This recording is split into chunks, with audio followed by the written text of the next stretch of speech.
Good afternoon, ladies and gentlemen, and welcome to the VERICI DX PLC final results investor presentation. Throughout this recorded presentation, investors will be in listen-only mode. Questions are encouraged and can be submitted at any time via the Q&A tab that's just situated on the right-hand corner of your screen. Please just simply type in your questions and press send. The company may not be in a position to answer every question it receives during the meeting itself. However, the company will review all of the questions submitted today and publish responses where it is appropriate to do so. These will be available via your Investor Meet Company dashboard, and we will notify you by email when these are ready for your review. Before we begin, I would like to submit the following poll, and if you could give that your kind attention, I'm sure the company would be most grateful. I would now like to hand you over to CEO Sarah Barrington and CFO David Anderson. Good afternoon. Good afternoon, everybody, and thank you for your time. I just want to emphasize that the focus of this presentation are the financial results. We will touch upon the clinical trial results, but in brief, and just to let everybody know that details will follow on those after we have presented to the clinical community in early June. Those conference rules do require that we don't publish details ahead of time. So obviously we gave an RNS on general terms, and then post that conference, we will host another meeting to discuss those in detail. Okay, so financial results for the end of last year. Let's get cracking. Obviously, this is our disclaimer language, but I thought it would be helpful just to remind everybody about who we are and where we're going with all of our technology. So here is our vision slide. I have presented this before. For those of you who have seen it before, I apologize for repetition. For those that haven't, I hope you find this useful. When we went out back in 2020 to the markets, we talked about two products: a pre-transplant kidney diagnostic product called Clarava and an early stage Tutiva. Fairly quickly, we were able to license in the technology from Mount Sinai to add to this end-to-end view on individual tests called Protega. That's for late stage damage.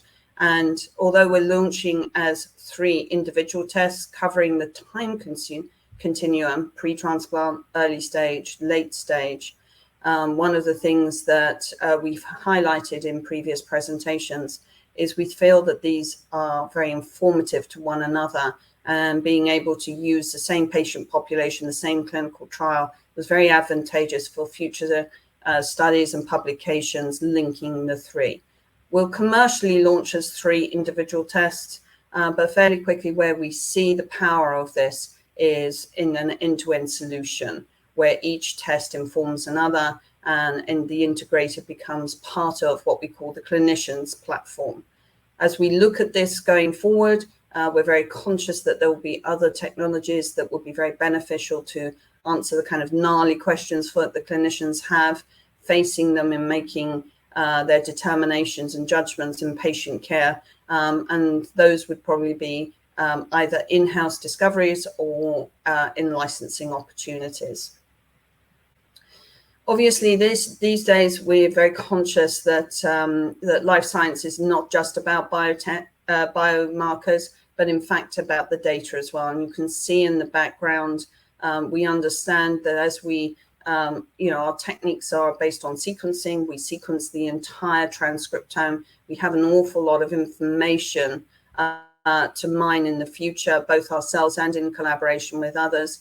And we recognize that it was not just a biomarker company, but a data company too. To that end, at the beginning of this year, we announced our work with Illumina, and that continues. But it enables us to provide a very structured environment. I liken it to, at the moment, a company can create an environment that's a bit like Dropbox, with a lot of very tidy files. Taking it to that level where you're creating a very productive space for collaborations with other companies. That's where we've moved to with the ICA environment with Illumina. And as we go forward, that will build out. And then obviously, as you look further down the line, although we're very focused on kidney transplant at the moment, the obvious question is, does this apply to other organs? And further still will be autoimmune diseases. This is very much, the RNA signature is very much based on biological systems, and the immune system being one of the largest. So that's just a reminder of kind of the vision of the company. I thought it would also be useful to just throw up, as you know, we were in our last presentation when we were fundraising, we put up these timescales, and to just give a quick update on where we are with them. We are, to time. We have published the results of the Tutiva in general terms. That will be presented at ATC, so we're doing that, and Clarava is being processed right now. That will lead to the pricing discussions with CMS. That's being submitted in June with an answer back at the end of the year, so we're on track with that. We'll be pushing forward with our Tutiva launch with the time on that. We'll be building out our commercial team, and looking forward to doing what we call the commercial proof of concept, effectively like a soft launch, trying to get it into real life clinicians' hands and practices, so that they can really see how it works for themselves. As we know, the healthcare community believes their peers run more than the companies. So, that's a very important strategy in terms of rolling out a product into that area, gain the trust. So everything else on here is to time. Let's just talk very quickly about where we were, the clinical trials. We did put out an RNS saying we'll take an extra month to increase the numbers. We had had some delays on the European side, and I can tell you that it was worth the wait. We had hit our endpoints of about a number of about 107, but by waiting to be better represented from Europe, that enabled us to have an overall trial site of 156. That's actually one of the largest in the industry, and was well worth it. And it didn't slow us down. That's the point we made in the RNS, is we actually had the scope and the time, because realistically, we will still be launching at that conference in early June, just as planned. The good news for us is, I think one of the competitive advantages to the way that we did this trial is to be able to say to the clinician, we've designed it in a way that it will reflect what you're going to see in your own clinic. It's all comers, it's very independent and multi-centered across all the protocols. And it also covered all types of rejection, the antibody, T cell, borderline, subclinical, everything that they are going to experience in their clinic was covered by our trial. And also it was performed in a COVID environment. And again, this is part of our new normal. And, to be able to reflect a clinical trial result within that time, I think is highly significant for the clinical community. So high performing, we were very satisfied by those results, looking forward to pushing that forward, during the rest of this year. Next steps, always important to know. We will be presenting that data, as I said, at ATC. We'll be going to the pricing committee. We will be submitting the file for the local coverage determination criteria, and we'll be expanding that commercial team. So now we're the other side of R&D. Now we're on our commercial track, and we're on time. Clarava, we're still processing that. There should be an RNS coming out shortly once we've got the headline figures on that. And again, the same idea, present the data, go to the pricing committee. This one, obviously, because it's novel, then we have to do more studies in terms of utility. There is no local coverage determination for this. So this is more the traditional path, but we expect to be set up for that by the end of the year. Okay, David, over to you. Thank you, Sarah. Good afternoon, everybody. So the year to December 2021 ended with cash at $10.3 million. In March, you'll all be aware that we raised gross proceeds of 10 million sterling, approximately $30 million. And that really takes us out to Continue the development of Protega, build our expanded laboratory in Tennessee, the commercialization of Clarava and Tutiva. There's other opportunities which are out there which we'll look at speculatively, build on the data assets that Sarah referenced earlier, and also obviously to continue to fund working capital. That cash raised together with current resources takes us out to sort of late 2023 currently. Just going through the primary statements themselves, the cash flow statement, net cash used of 7.4 million. That's 6.3 on operating activities. That's lower than the EBITDA loss, mainly because of site accruals. So we accrue for the costs being incurred by the sites in the clinical trials, which they then invoice us later. So that accounts for that delta. And in terms of investing activities, we've spent just over 600,000 on capital equipment in the period, and another 350,000 on patents and licenses in the period. In terms of the income statement, so adjusted EBITDA, that's adjusted for the share-based payment charge, which is obviously non-cash, is a loss of 7.1, very much in line with expectations. Largest item of expenditure, two areas, wages, 1.9 million, and R&D costs of 2.8. In terms of wages, headcount, average headcount for the year was 8. We are now up to a team of 12. And then in terms of the balance sheet, that intangible asset, the initial license that we acquired back in May of 2020 was $1.5 million. So that's been augmented by the spend to date on patents and other licenses. Receivables are mainly prepayments, and that payables number is largely inflated by accruals, the biggest item of that being the site accruals that I referred to earlier. Thank you, Sarah. And that concludes our presentation. Sarah, David, that's great, and thank you very much indeed for your presentation this afternoon. Ladies and gentlemen, please do continue to submit your questions just using the Q&A tab that's situated on the right-hand corner of your screen.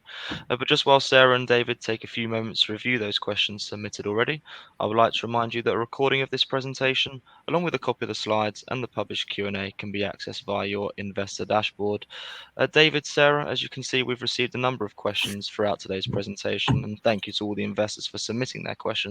If I could please just hand back to you to run through that Q&A tab, and where appropriate to do so, if you could just please read out the questions and give your response, and then I'll pick up from you at the end. Thank you. Thank you. So the first question is, did you approach Illumina or did they approach you? And what is the potential of this collaboration? So the choice was made by us to select the ICA for our pipeline product, and it was in development. So this was back in early 2021, and we did make the choice that this was a market leader. They were putting a lot of support through by that, and so we would take the chance and work with a product that was in development. Because we made that choice, we're actually one of the first clinical customers that they have, and when they launched it, they asked if we could be a flagship product for us, which of course we were more than happy to do. So we've had quite a lot of support from the Illumina marketing team, as well as the product team. They asked us to present with them at a key conference, which we did this year. And they are interested in taking this further, and we are in discussions with them on several fronts, none of which have reached a full conclusion, apart from that we are committed to working within the ICA environment and building out from there. And then if you think about it, we have kind of two types of products. One is the data, which is more of a research tool, and the other one is just being able to process our clinical work through that, and that's already up and running, and they are interested in we working on the research area. So what's the potential of this collaboration? I think we'll continue to build with them. As I said, you know, it's we have a lot of interest from them. It serves their strategy as well as ours, and I always find that very reassuring with a big company, that if you're in there area of focus, that you do, you do get the right amount of attention and development work. And so far that's been very productive. So let me know if you wanted any more from that answer. How is the launch of Tutiva structured with Illumina? So I'm not sure that I fully understand this question, but let me do my best to answer that. Tutiva will be launched by us as an LDT, and by so doing uses obviously the Illumina tools, the ICA environment, etc. But it's very much our commercial launch, and very much sort of our efforts to do that. Will there be more from a collaboration in the future? Quite possibly. There is some interest in that, but I would say the launch of Tutiva is a VERICI endeavor. Next question. You have Clarava, Tutiva, and Protega. What's the plan re further developments of new products for the pipeline? So Clarava and Tutiva have obviously come out of the initial clinical trials. Protega is still in it, so it's still in development. And then there is the development of the integration of 3 individual products as a integrated solution. So that's one plan. Going forward, I am interested in looking at other transplant areas, but we would have to bring on additional members of the team to do that. At the moment, with the focus on revenues and cash management, we'll have to take a view on that and see how the launch goes for the first flagship products, and see how confident we are in that, diversion of cash resources to R&D. But that would be the order that I would look at it. Are you surprised that the share price is so far below the recent placing price? Am I surprised? Unfortunately, no, looking at the general market conditions. I think that I read a stat somewhere that something like 200 life science companies are actually trading at a discount to cash. And so, we are not in that situation. Was I disappointed that on the back of really good news, we didn't have what you would expect? But these are not unusual times. Unfortunately, there are times when you can't fight the market. And I'm seeing trends that are more market-based rather than individual company-based. And so I would say that I was disappointed. We will continue to just head down, execute, and when the market forces weaken and the company performance comes back into play, into the share price, then I hope to see it being reflected there. So at the moment, my job is really head down and execute and keep hitting those milestones. How important is the relationship with Mount Sinai? So obviously that's where our original technology came from, but we are not actually doing any of our clinical work with them.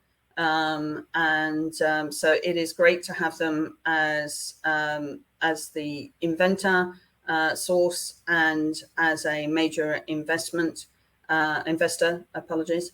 But in terms of the clinical rollout,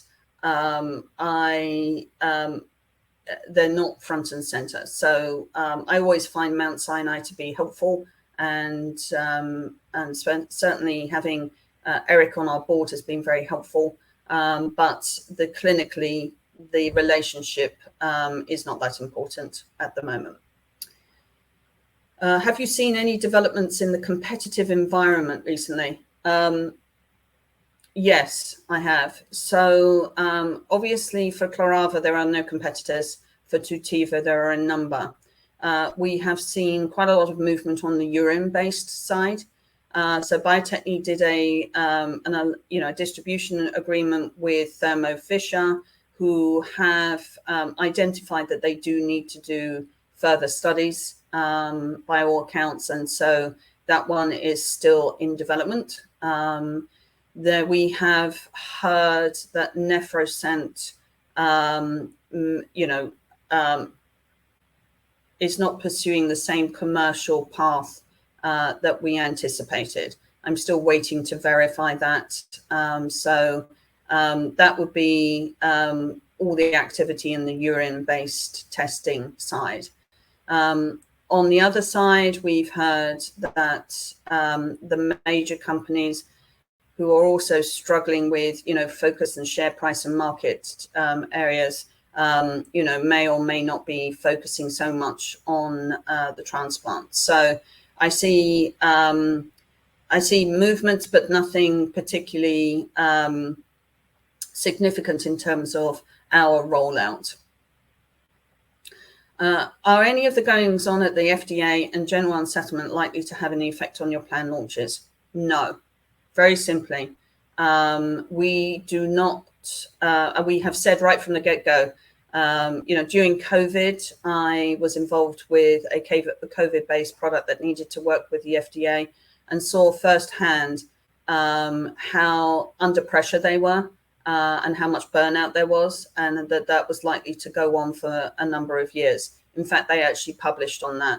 We made the choice not to go to FDA. We have run the clinical trial up to FDA standards. So if we ever change our mind in the future, we have a trial that we can use. But we don't need to go to the FDA, and we are launching as an LDT like everybody else in the industry. And what that means is we don't distill down to a kit and send that out to hospitals. What we do is we ask for the blood to be sent to us, and we process it in our labs and send them back the result. So that's the main difference. So the FDA environment is just something I keep an eye on. I'd love to go there sometime in the future. But if we get snarled up right now, it would slow down our commercial launch. So I've got no interest in that. And we have never tried to pursue that to date. So go back to my very simple answer of no. I think that was the last question. Are there any other questions? Absolutely, Sarah, David, thank you very much indeed for taking the time to address all of those questions that came in from investors. And of course, if there are any further questions submitted today, we'll make these available to you immediately after the presentation has ended for your review. And ladies and gentlemen, we'll publish all those responses where it's appropriate to do so on the Investor Meet Company platform. Sarah, perhaps for redirecting investors to provide you with their feedback, which I know is particularly important to yourself and the company, if I could just ask you for a few closing comments to wrap up with, that'd be great.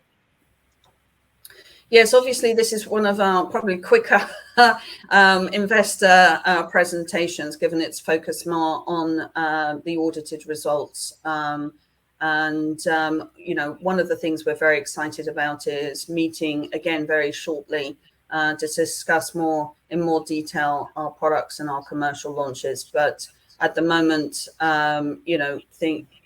hopefully you can see by throwing up the timeline that we're very focused on that timeline and currently are to time for that.